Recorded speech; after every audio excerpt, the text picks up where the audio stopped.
on today's episode of Border Talks. Hey, yo.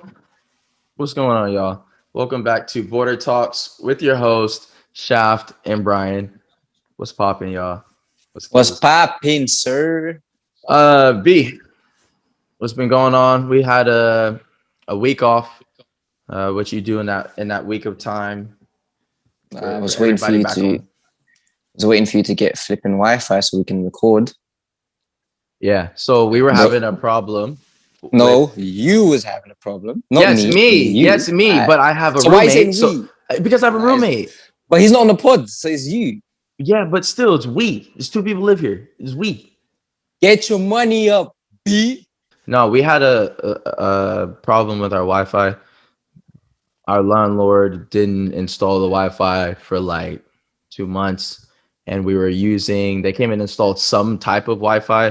People who know Wi-Fi, modem and a router, we only had a modem, and we were piggybacking off of our neighbor's Wi-Fi downstairs, and it was slow. So hella slow. Every time we had a call as well. Exactly.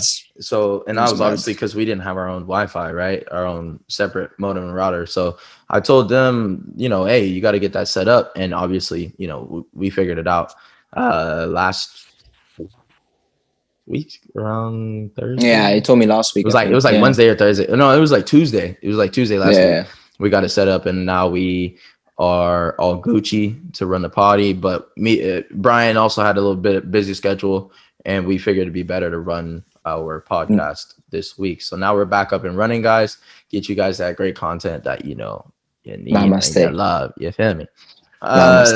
So today's topic, Brian, go ahead and explain to the people, please. All right. So, hold on. I wrote it down somewhere, but it's fine. So we're going to speak about the transition period that us two went through when we went from. So I went from Belgium to UK and then America, and you went from like Sacramento to Dallas and then to Germany and then to America again and then Norway. So all of these transitions, but like I want to speak about like the way how we adapted from every country. Because obviously when you went to Germany, you didn't really speak German. So how did you adapt to that? When I went to England, my English was good, but it wasn't as good as it is now. Yeah. So all of that shit. So I want to speak about how we transitioned from each place. How did we feel in that time? Do we have good times, bad times? So that's what I want to speak about a little bit. I want to touch on it because I think there's a lot of younger people, younger than us, maybe older than us, but even younger than us, that might watch it one day and be like, yeah, I've been to the same things, and these are the things that I can like identify with, but also these are the things that I've done differently. Because there's stuff that we went through that might be able to help the younger generation to make like the right decisions sometimes, or like think like, okay, this is normal how I feel. So go ahead and start it off, Yeah, I'll start off. So obviously I've been living my life like for 15 years in Belgium. Then when I was 15, I went to England. I went to London. And for me, so when I went there, I was gassed because I always wanted to live in England, especially London. So when I was there, I was excited. But then I think the first few months for me was horrible. Purely because you go to another country, obviously like football style wise, it was different. It was much, much faster than in Belgium, much more aggressive. And for me, I think the thing that I've had a lot of issue with that I'm happy that I've went through is that the English mentality compared to the Belgian mentality is like very, very different. English people are more, I would say, aggressive in the way they treat people on and off the pitch. And for me, it was like a shock in it because, for example, my coaches in England, like they used to cuss, like just say like fuck off and all that shit. Yeah. And for me, it was rare because like in Belgium, if you swear as a coach, it's like, yo, what are you doing? So it was a bit weird, innit? So then it's something, obviously my coaches didn't really swear at me a lot because I was like, I'm a calm kid. But like for me, it was like, oh, I don't want to fuck up in training because I don't want him to like. Yeah. And in the change room as well, like there was a lot of like, just like a lot of people that were like, I would say I'm hood, but they were like hood. Yeah. Like from I'm not really like, I'm not really like the guy that like, I've never done anything illegal or like, I don't claim to be the toughest guy even. Like I'm a calm guy, more like a sweet boy, to be honest. So for me, it was a shock as well because them man were doing like, I don't know if you heard about it, like Squares. You know what Squares is? Credit card fraud. Oh yeah.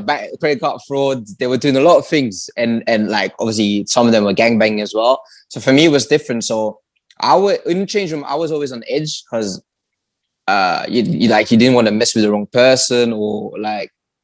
And they used to ask me like, "Oh yeah, can I have your credit card?" And da, da, da, da, like, and obviously it sounds attractive when you're young. You're 15. You're like, "Oh yeah, I can put certain thousands in the card, innit?" Of course. And I was thinking about it hella times, but it's like, nah, but like, because I always thought like, if I get caught, it's mad. Like I'm here, I'm not even from this country. It's got to be a mad thing. So I didn't do it. And then at the start, I was getting bullied for my English as well, because obviously I was able to speak English well, but then like the way you lot say like water. You say water, and that's how I said it. Because when I was growing up, I always used to watch like American type movies. So obviously you speak more to that type of like English than the British English. So then I was getting bullied, not like mad bullied, but it was like they always joked around on me. And then one day I got pissed off. I told them like, "Yo, listen, instead of like cussing me out and bantering me, help me pronounce things and that." But yeah, the first few months it was hard for me to adapt to the league as well. I remember like they even put me because I'm a forward, but they put me like still in the mid just to adapt to the pace of the game and everything. After training, so I was never dead after training in Belgium and in England. Every training session, bro, I was dead. Did you go to the gym every day? Yeah, we had to because we went like there was this like so where we trained, there was like a gym there and it was owned by a boxer, so we did like them type of workouts as well. So I got like, my mom told me like, I got like hella big over like a small period, like 3 months. I got like bigger than I was before. I felt stronger as well. But yeah, obviously when I was there, I was with my aunt. I wasn't with my mom or my brother. Like I was just there by myself basically. And then my aunt obviously, and then she had like kids, but I didn't really get along well with her kids. I'm just trying to fast forward. So then I was there. And what I want to touch on is that for me, it was hard because it's the first time you leave away from home. Yeah, you leave your family. Like you don't really see them as much as before. I remember the day my mom left and that I cried. I was at the station, I cried for like half an hour before I went home. So that's like a lot of things I had to deal with. And I think for me, it was hard because I didn't really get along with my cousins. Because I didn't get along with my cousins, it's a bit weird to complain about your cousins to their mom. So I felt a little bit isolated there, and it was a dark time for me to like feel comfortable in my skin. Obviously, I didn't have a lot of friends at the club as well, at the team as well, because like, a lot of them were like gangbangers, so I don't really want to like associate with them type of people. Obviously, I had one good friend there. His name is Praise the Lord. Yes, it's a bit mad. But yeah, it was a hard time for me to get through, but I think it helped me in the longer run because now I can go any country and just be by myself and just, like enjoy my own company and mentally, like it made me much stronger because I felt like homesick and all that shit. So yeah, that's something that I wanted to touch on. Like for me, it was hard. And I know you've been through the same thing because you went from Sacramento to Dallas. So if you could shed some light on that, my guy. Yeah, no, I would say my journey was definitely like, I think transition was very smooth, to be fair, right? For someone who is at the time, I think I was 16 I was 16. So I went from being at home, Sacramento, 16. I think I was a junior in high school and I was going to my senior year. I was like, the reason I actually had made that decision was I was on the national team. Sorry, so I was 16. What age your senior year? Yeah. Okay. Yeah. So I was 16 going to 17. In California, it's different kind of rules, right? So you can be younger, you can start school earlier, and then you can graduate high school earlier and college earlier, right? So you'll see a lot of people in kindergarten, they make that decision whether they want to put their kids in early or they want to put in a year after, like with their same age group. So I went in a year early. Around 16, it was my time to be, about to be a senior. So I'm fully committed to Oregon State. I was actually with the national team at the time. I was playing in the academy, and I had met Brandon Savania, who was one of our good friends. And Paxton, Palmico. I met some other guys through the national team system that were playing for Dallas at the time when I was on the national team. Right. So for me, I was like, you know, we became close, me and Brandon and Paxton. We talked and I remember talking with Brandon after one of the national team camps, and I was like, yeah, man, just joking around, like, yeah, what if I come to Dallas? And he was like, you should. And then, you know, it kind of from there, we kept a little bit more dialogue about it. And then he was like, no, like, you seriously should come. Like, you know what I mean? It would be cool. And so he gave me the number for I think he was the sporting director, for the youth sporting director. And I called him up, basically gave him the opportunity. And then I went there to Texas. Right. And this was one of those things that, you know, I wanted to do it to be prepared for university. Right. So I was planning on graduating early, actually, half a year early, and then going straight to college a half a year early. Right. So I was going to be training with the team. I was going to be starting my studies and things like this early. And then I would have graduated actually a year and a half, or half a year early. So from there, my whole goal was just to get as best as possible before I graduated. Right. I was on par to do that. And then it was one of those conversations I had where it was like, you're either going to stay the whole year or you're not going to stay at all. Right. And that was the conversation I had with his name's Lucci at FC Dallas. And we had that talk, and he was like, you're going to stay. We want you to stay the full season. So I'm talking to my college coach, and my college coach is like, no, we want you to come here, you know. And I was on a full ride scholarship. So it was like I was supposed to be coming in. I was going to be a main player. That was going to be the plan. And I was going to get a lot of minutes. I mean, I was very excited for that because, you know, school for me was very important. School in my family is very important, right? So that whole kind of thing is just be like, school first, you know, get your degree, and then you can play football as well. Then you have a lot of opportunities, right? And I went to Texas, and everything just kind of changed. I think when I went there, I already knew Brandon and I knew Paxton, right? And then I just kind of met the other guys, and I lived on my own. This was my first time living in my own apartment with, you know, a couple other my teammates, right? So we basically bonded and had this great bond between us, right? And I really enjoyed being with those guys. And it was like, honestly, it was one of the best years of my life, right? And obviously, I think the biggest part was resources, because you're paying. For me, my father was having to pay, you know, what comes with is you have to pay rent, obviously, right? So we're paying rent, utilities, and club pays some of it. They pay half of it, we pay the other half, right? So my dad's pushing extra hard to make sure that he can give me that little opportunity to see the world and grow, you know what I mean? And be on my own and to live on my own and do my own things, right? And to finish my senior year. So throughout the year, it was well, but the only problem was, you know, our resources, food, things like this. It was difficult because we're young. We can't work. We're going to school, right? Our schedule is hectic. We're going to school. We're actually going to training before train in the school. morning. We train in the morning. Mad early. We train in the morning before school, right? It was like 7 o'clock. We were at training. Bro, we're training 6. We're there at 6:30. You're at the locker room. Everyone's half asleep. Guys are like, and we're doing gym. Mind you, I'm 16, 17 at this time. Fam, I knew nothing about doing no gym. None of that. Like, I knew stuff about gym and stuff like that, but nothing like we're doing on the pitch. We're squatting, bro. It's frost. I remember that. Yeah, it's frost on the pitch. It's frost on the Felipe. Running, jumping.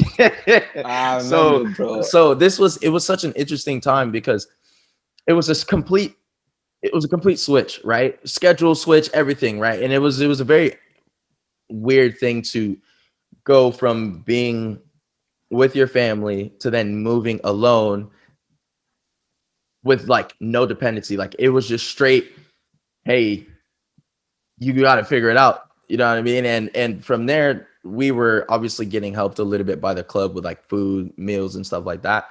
But it was very difficult, like I said, with the supplies, because, you know, we all wanted to do what our friends are doing, right? Our friends are going out to the arcades, right? They're going to the movie theaters. They're going to sporting games, events, and things like this. And in Texas, it's big to go to different things like that, right? If you're in high school, you're going to football games, you're going to soccer games, you're going to the basketball games, the volleyball, you're going to all these different events, and then those cost money, right? And all your friends, a lot of the people that live in tech, obviously they have their families with them, so it's different for them. Do you know what I mean? So for us, it was like we were trying to figure out how to manage that and pay bills on time and things like this, right? So from there, I got scouted and I went to Germany. And my thing for when I went to Germany for trials was I wanted to see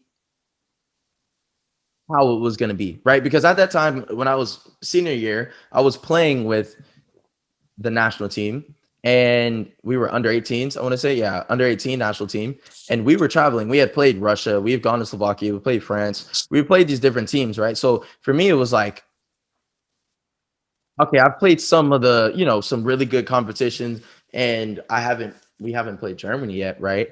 But also I've never been in Germany. I've only been to, the places I've been to for football. So when I went, I was just like, okay, I want to go see how well I can do and how well I can fit in. And I just wanted to see the competition. It was basically just a test for myself to put me, okay, where are you at, Shaft? Like, where do you rank yourself, right?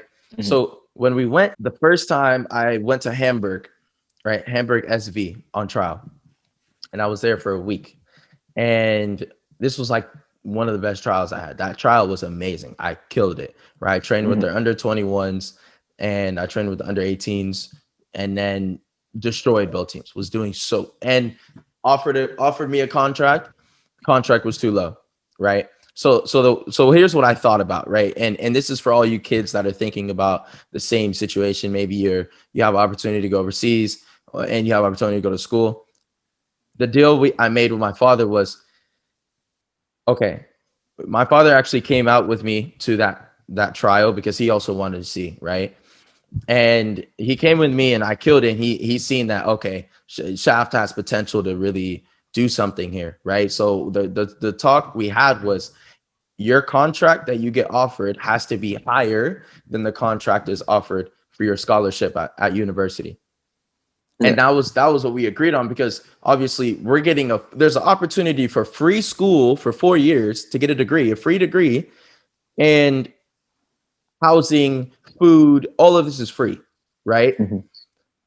And then there's also an opportunity to go play professional, which for most people doesn't happen often or at all, right? So we're in this situation like, okay, well, what do we do, right? And so that was the deal we made. Either the contract that I get from the football team has to be higher than the contract I get for my university for 4 years, right? So we said, okay, cool.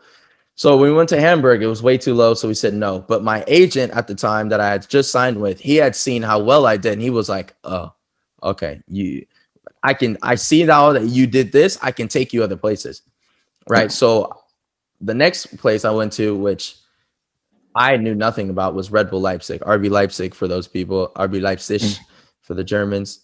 I have to say it properly because I lived there. You know what I mean? I learned German as well. So I go to Leipzig on trial, right? And as a kid, I'm going through, I'm like, who's this Leipzig team? Like, who are they? So I'm playing FIFA with them. Like, this is how I'm trying to figure out who they actually are. I'm playing FIFA with them. I'm like, hey, they kind of, you know what I'm saying? They got Timo Werner, like Naby Keita, like they all these guys. You know what I mean? Like, I didn't, but I think I knew nothing. So when I show up, bro, this club is mad, yo. I show up, facilities are sick. Everything is on point. Boom, boom, Nike club. I'm like, ooh, okay, right? And I kill it.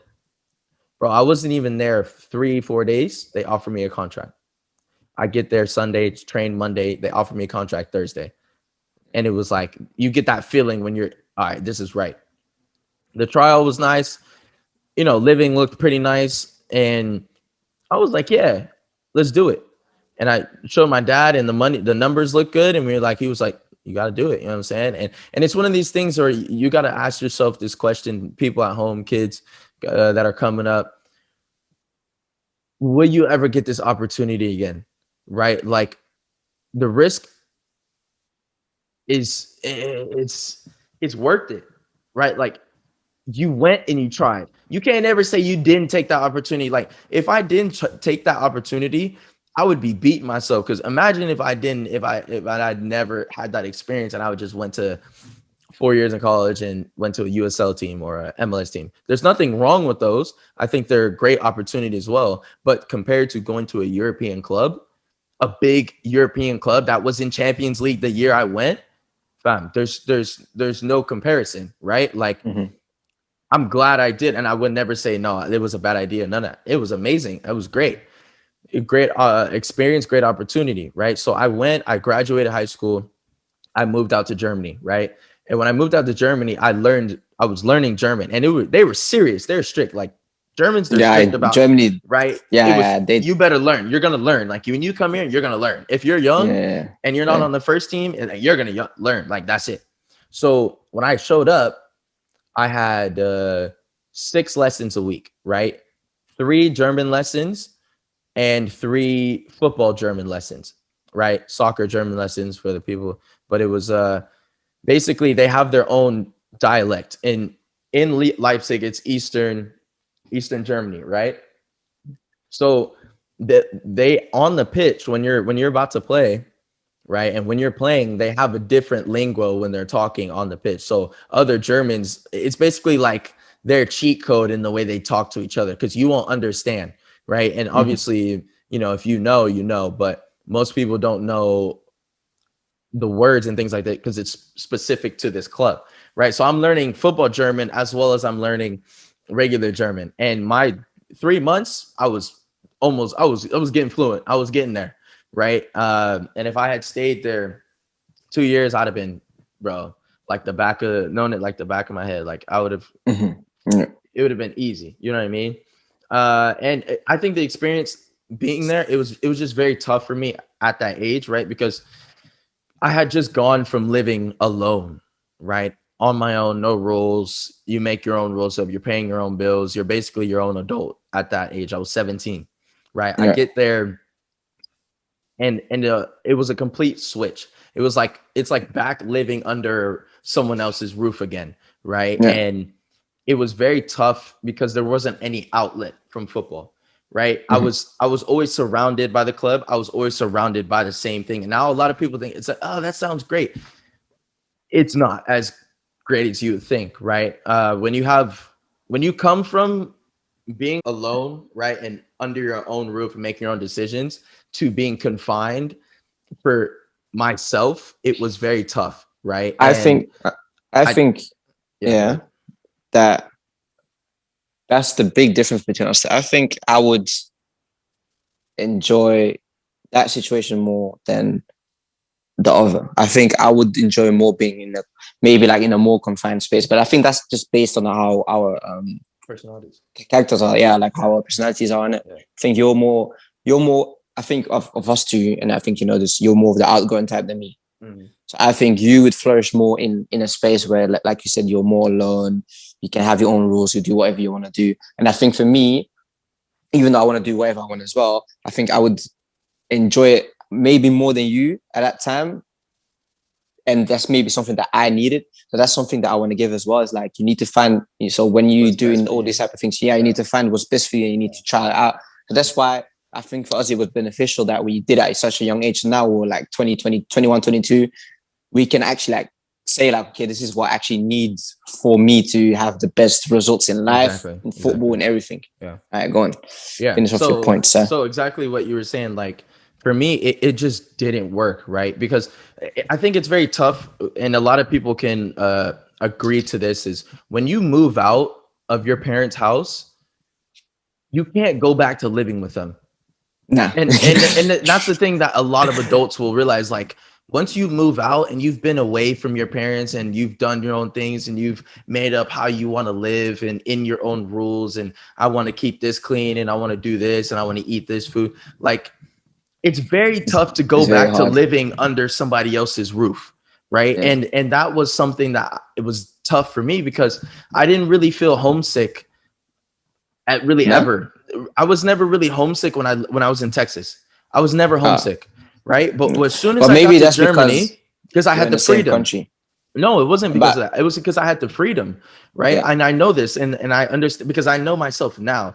We have yeah, 10 minutes left, so I yeah. know that now living alone. I know that I'm not homesick now. I would love to be home with my family, and I love when I go see them. But I'm not like dreading not being home. Do you know what I mean? And Mhm. it's because I make my own decision. I live my home now, right? Mhm. It has the things that I've always needed to make it feel like home for me, Home, right? yeah, And the thing is, I don't need a lot, right? For me, I like video games.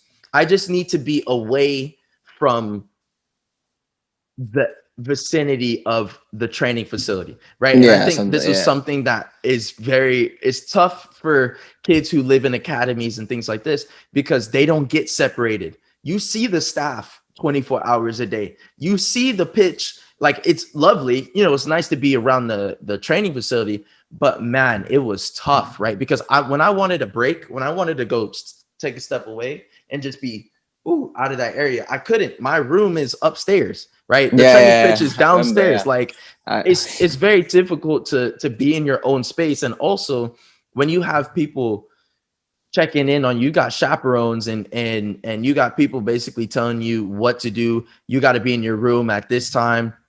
You can't eat this stuff. You can't have snacks in this. You can't do this. There's too many you can'ts, right? And not enough you can. You're free to do this, right? They locked up the PS4, fam.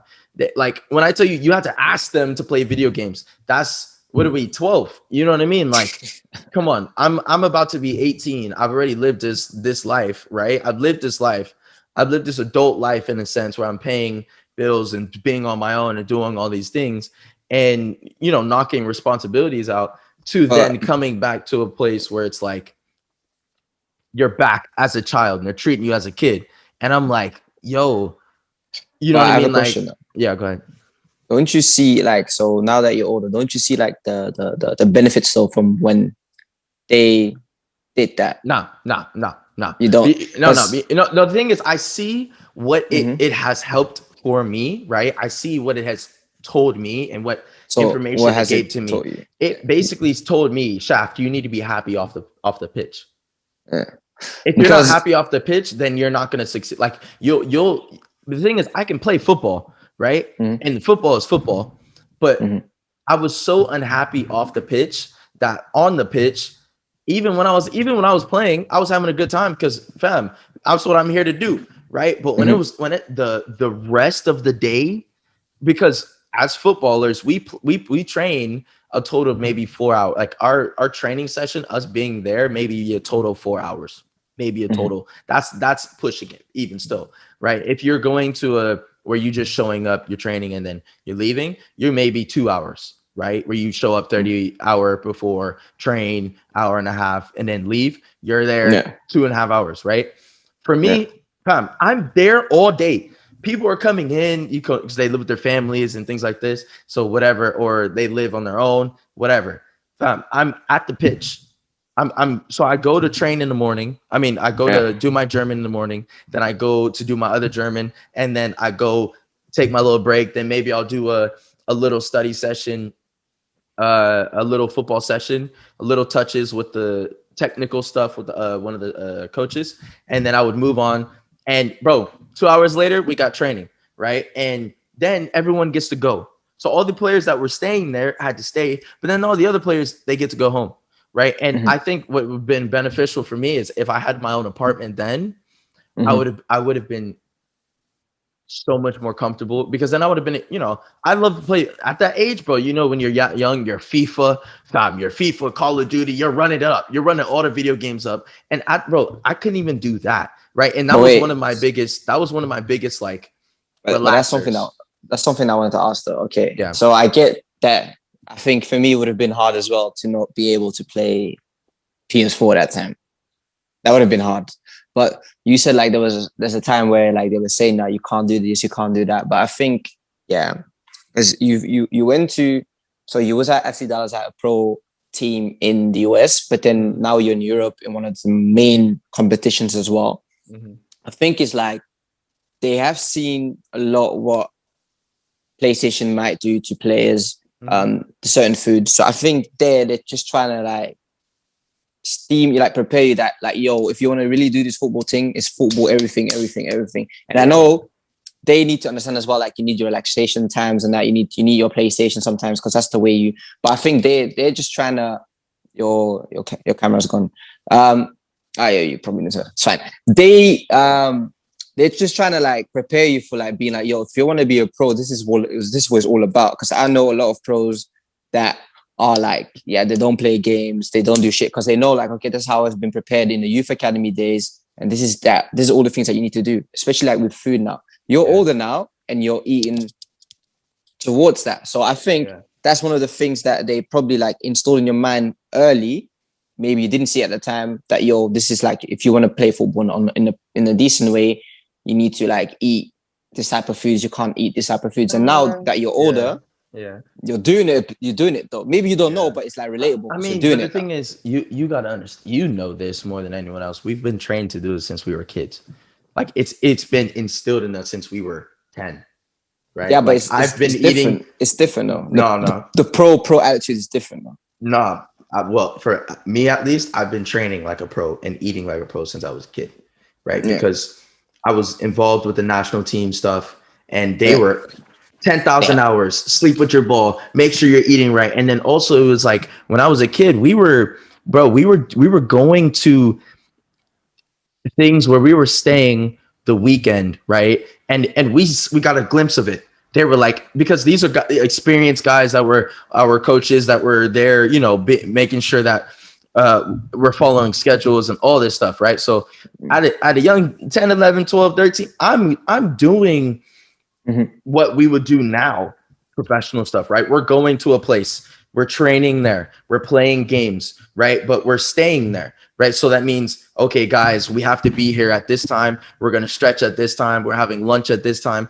This is what we're having for lunch. This is what we're having for dinner. Here's what's for breakfast, right? And it was always set up to know, like, okay, when I was a kid, it was like, you know, you eggs, you have your bacon, you have your there's the protein, then you have your vegetables, there's fruit, you can have cereal, whatever. It's up to you. There was juices, right? Water. And then you had to figure it out, right? And they helped you. Like we had nutritionists, and they guide you, right? And this is kind of, I feel like if you play football and you play competitively and things like this, they guide you to tell you at a young age, this is how you're supposed to do it, right? So when I was in Germany, I already knew what to do, right? I had done this in Texas. I've been doing this for 7-8 years now, right? So by this time I get to Germany, this is more of a performance thing. It wasn't even really like, oh, I don't know what to eat type thing. Do you know what I'm saying? It was more like you need to be hold on, let's pause this. Yeah. Start a new one. Okay, guys, we'll be taking a quick intermission.